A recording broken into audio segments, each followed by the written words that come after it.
বিবেচনাধীন তালিকায় থাকা প্রায় ৩৬ লক্ষ নামের নিষ্পত্তি হয়েছে বলে জানিয়েছে কমিশন। গতকাল এই সংখ্যাটা ছিল ৩২ লক্ষ। তার মধ্যে বাদ গেছে প্রায় 40%, অর্থাৎ প্রায় ১৩ লক্ষ নাম বাদ গেছে জানিয়েছিল কমিশন। তবে ৩২ লক্ষ নামের নিষ্পত্তি হলেও প্রথম তালিকায় শুধু ১০ লক্ষের নাম প্রকাশিত হয়।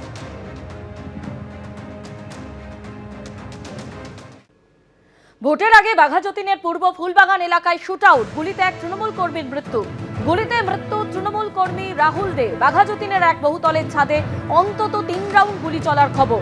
সরাসরি আমাদের প্রতিনিধি আবির দত্ত আমাদের সঙ্গে রয়েছেন। আবির, বিধানসভা নির্বাচনের আর বেশি দেরি নেই এবং তার আগে এরকম বাঘাযতীনের মতো জায়গায় এরকম একটা শুটআউটের ঘটনা ঘটলো, এক তৃণমূল কর্মীর মৃত্যু হলো এবং সব থেকে বড় কথা, এই ঘটনায় যার বিরুদ্ধে অভিযোগ করছে তিনিও একজন তৃণমূল কর্মী। দেখো একেবারে, এবং দুটো প্রশ্ন যেটা এলাকার প্রত্যেকটা বাসিন্দারা করছেন, সেটা হচ্ছে বহিরাগতরা কেন এলাকায় ঢুকলো, এবং দ্বিতীয়ত আগ্নেয়াস্ত্র এলো কোথা থেকে।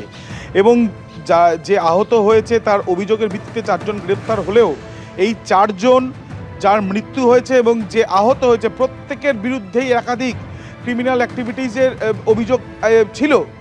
এই ব্যক্তিরা কিভাবে তাদের এত দাপট, 7টা ঠেক গড়িয়া অঞ্চলে, সেখান থেকে তাদের সে ঝামেলার সূত্রপাত সেটা এসে পড়ল এই পাটুলিতে।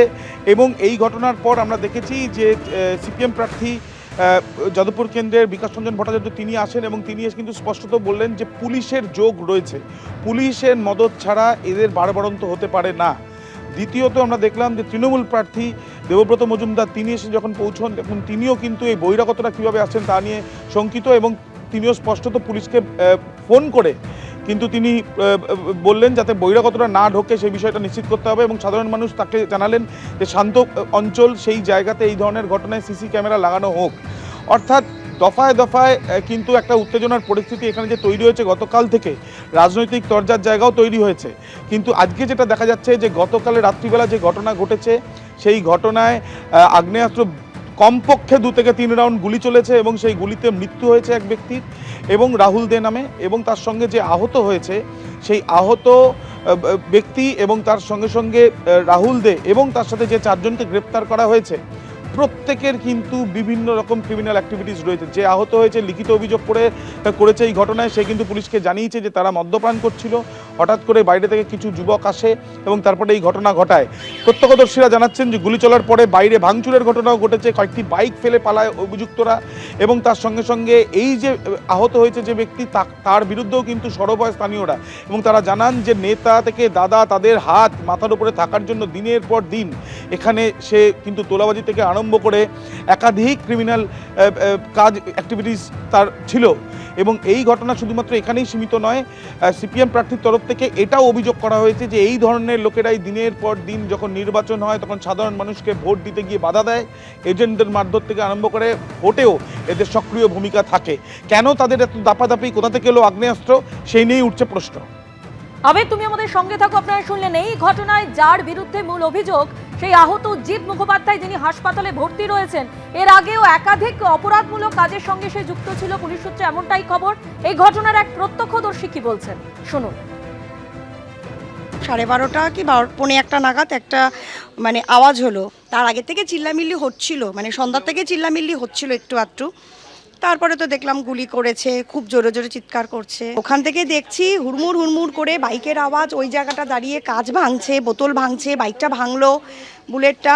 কতজন তাও? প্রায় 6-7 জন, প্রত্যেকের হাতেই একটা না একটা কিছু রয়েছে।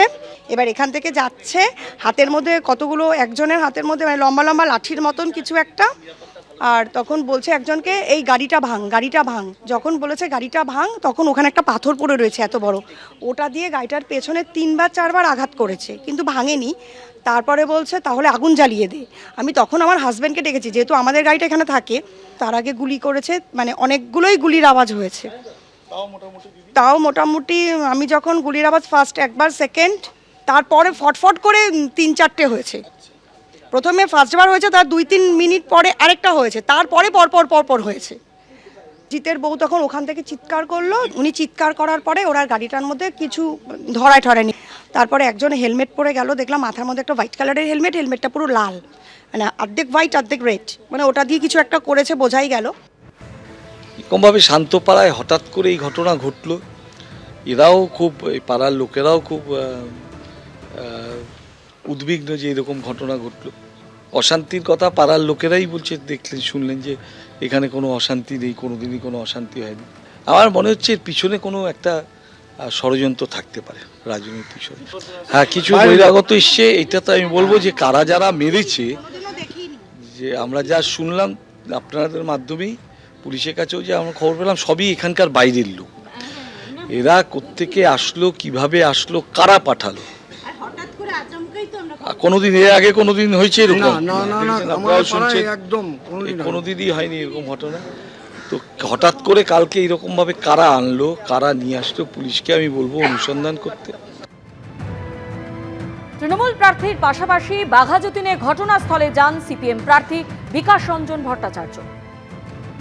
তৃণমূল দল মানেই হচ্ছে কাটমানি এবং গুন্ডাবাজির দল, এটা নিয়ে কোনো বিতর্কের জায়গা নেই। যারা তৃণমূলকে মনে করেন ভোট দিচ্ছি ভালোর জন্য, তারা নিজেদের সর্বনাশ করছেন। প্রত্যক্ষভাবে এই পাটুলি থানার ওসি তিনি এই সমস্ত গুন্ডাদের সঙ্গে সহবত করেন, তাই আজকে এই পরিণতি। কেন এই গুন্ডারা জানেন যে আমাদের কিছুই হবে না, থানার ওসি আমাদের সঙ্গে আছেন, থানার ওসি কমরেডদের বিরুদ্ধে লড়াই করছেন।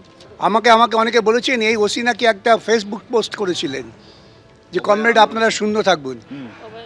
উনি জানেন না ওর চাকরি জীবনের শূন্য টেনে দেওয়া যায়। আমরা দিনই ক্ষমা করেছি, কেন আমরা কমিউনিস্টরা কোনো ব্যক্তিগত মানুষের ক্ষতি হোক চাই না।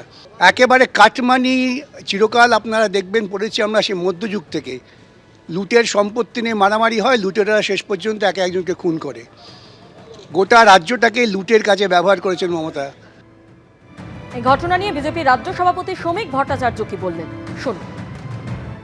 খোঁজ নিয়ে দেখতে পারবেন যে মারা গেছে সেও তৃণমূল এবং যার বিরুদ্ধে অভিযোগ সেই তৃণমূল। মরছে তৃণমূল, মারছে তৃণমূল, এটাই হচ্ছে পশ্চিমবঙ্গের এই মুহূর্তের চিত্র। 2016 সাল থেকে আজ পর্যন্ত আমাদের 300-র বেশি কর্মী খুন হয়ে গেছে। আমাদের মেরে এখন ক্লান্ত হয়ে যাবার বেলায় তৃণমূল এখন নিজেরাই নিজেদের উপরে আক্রমণ চালিয়ে যাচ্ছে এবং যত দিন যাবে এই আক্রমণ কিন্তু বাড়বে। আক্রমণ শুধু বিজেপির বিরুদ্ধে হবে না, তৃণমূল কংগ্রেসের অনেক প্রার্থী, তৃণমূল কংগ্রেসের অনেক কর্মী কিন্তু তৃণমূলের দ্বারা আক্রান্ত হতে পারেন।